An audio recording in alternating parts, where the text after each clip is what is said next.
CM ഈ murmuring ക്യാമ്പയിൻ്റെ കാര്യം പറഞ്ഞു. ഈ മർമറിംഗ് ക്യാമ്പയിൻ നടക്കുന്നുണ്ട്. ആ നടക്കുന്നതിനകത്ത് ഒരു പ്രധാനപ്പെട്ട വിഷയം എന്ന് പറയുന്നത് വെള്ളാപ്പള്ളി നടേശൻ ആ സമുദായത്തെ, ആ ജനവിഭാഗത്തെ ഉദ്ദേശിച്ചെന്ന് അവർ കരുതുന്ന നടത്തിയ പ്രസ്താവന, അതിന് മുഖ്യമന്ത്രി ഒരിക്കലും തള്ളിപ്പറയാൻ തയ്യാറായില്ല, അതിനെ ന്യായീകരിച്ചു എന്നുള്ളതാണ് ഈ മർമറിംഗ് ക്യാമ്പയിനിലെ ഒരു പ്രധാനപ്പെട്ട വിഷയം. അങ്ങനെയുണ്ടെങ്കിൽ അതിനെ എങ്ങനെ നേരിടും? അങ്ങനെയാണെങ്കിൽ CM വീണ്ടും ഈ വെള്ളാപ്പള്ളി നടേശൻ പറഞ്ഞതിനെ തള്ളിപ്പറയാനോ തയ്യാറായില്ല എന്നുള്ളതാണ് അവരുടെ പ്രധാനപ്പെട്ട പരാതി ഈ ക്യാമ്പയിൻ നടത്തുന്നവരുടെ. ഏതെങ്കിലും കൂട്ടരുടെ പ്രചരണത്തിൻ്റെ അതിൻ്റെ ഭാഗമായിട്ട് പ്രസ്താവനകൾ നടത്താൻ നിൽക്കുന്നയാളല്ലോ ഞാൻ. അത് നമ്മുടെ നാട്ടിൽ നടക്കുന്ന കാര്യങ്ങൾ കൃത്യമായി കണ്ടുകൊണ്ടാണല്ലോ പ്രസ്താവനകൾ നടത്തുക.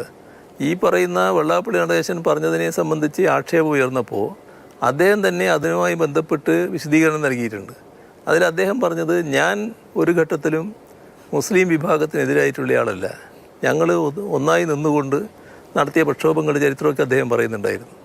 അങ്ങനെ മുസ്ലിം വിഭാഗത്തിനെതിരല്ല ഞാൻ പറഞ്ഞത് ലീഗിനെതിരായിട്ടാണ്, ലീഗിനെയാണ് ഉദ്ദേശിച്ചത് എന്ന് അദ്ദേഹം പറഞ്ഞു കഴിഞ്ഞാൽ, നിങ്ങളതല്ല ഉദ്ദേശിച്ചത്, നിങ്ങൾ മുസ്ലിമിനെയാണ് ഉദ്ദേശിച്ചതെന്ന് പറഞ്ഞുകൊണ്ട് പ്രസ്താവന ഇറക്കേണ്ട കാര്യം എനിക്കെന്താണ്? അത് അദ്ദേഹം തന്നെ വ്യക്തമാക്കി കഴിഞ്ഞ കാര്യമാണ്. പക്ഷേ അതുമായി ബന്ധപ്പെട്ട് ലീഗിന് ആ വശം മറ്റൊരു തരത്തിൽ വിശദീകരിക്കേണ്ടതുണ്ടായിരുന്നു. അതിൻ്റെ ഭാഗമായി ലീഗ് അത് ചെയ്തിട്ടുണ്ട് എന്നുള്ളതാണ് കാണാൻ നമുക്ക് സാധിക്കുക. അപ്പോൾ ഇതിനു മുൻപ് 2016 തെരഞ്ഞെടുപ്പിന് മുൻപ് വെള്ളാപ്പള്ളി നടേശൻ സമാനമായ ചില പ്രസ്താവനകൾ നടത്തുമ്പോൾ അന്ന് പാർട്ടി, മുഖ്യമന്ത്രി തന്നെ, പിണറായി വിജയൻ തന്നെ ഈ കാര്യങ്ങളിൽ ശക്തമായ നിലപാടെടുക്കുകയും വെള്ളാപ്പള്ളി നടേശനെ തള്ളിപ്പറയുകയും ചെയ്തിട്ടുണ്ട്. പക്ഷേ ഇപ്പോൾ അത് ചെയ്യുന്നില്ല എന്നുള്ളതാണ് അവരുടെ പ്രധാനപ്പെട്ട പരാതി. അത് എങ്ങനെയാണെന്ന് പറഞ്ഞാൽ, ഒരു വിഭാഗത്തെ ആകെ BJPയോട് കൂട്ടിച്ചേർക്കുന്ന നില വന്നപ്പോൾ ആ കൂട്ടിച്ചേർക്കുന്ന നിലപാടിനെതിരെ പ്രതികരിച്ചിട്ടുണ്ടാവും.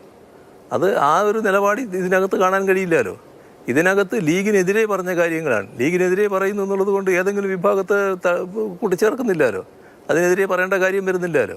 മറ്റത് BJPക്ക് അനുകൂലമായിട്ടുള്ള ഒരു പ്രതീതി സൃഷ്ടിക്കുന്ന, BJPയുമായി കൂട്ടുചേരുന്ന പ്രവണതകൾ വന്നപ്പോഴാണ് അതിനെ തുറന്നു കാണിക്കുന്ന നില ഞങ്ങളുടെ ഭാഗത്തുണ്ടായത്. അത്തരമൊരവസ്ഥ ഇപ്പോൾ വന്നിട്ടില്ല. അതാണ് അതിൻ്റെ അകത്തുള്ളത്.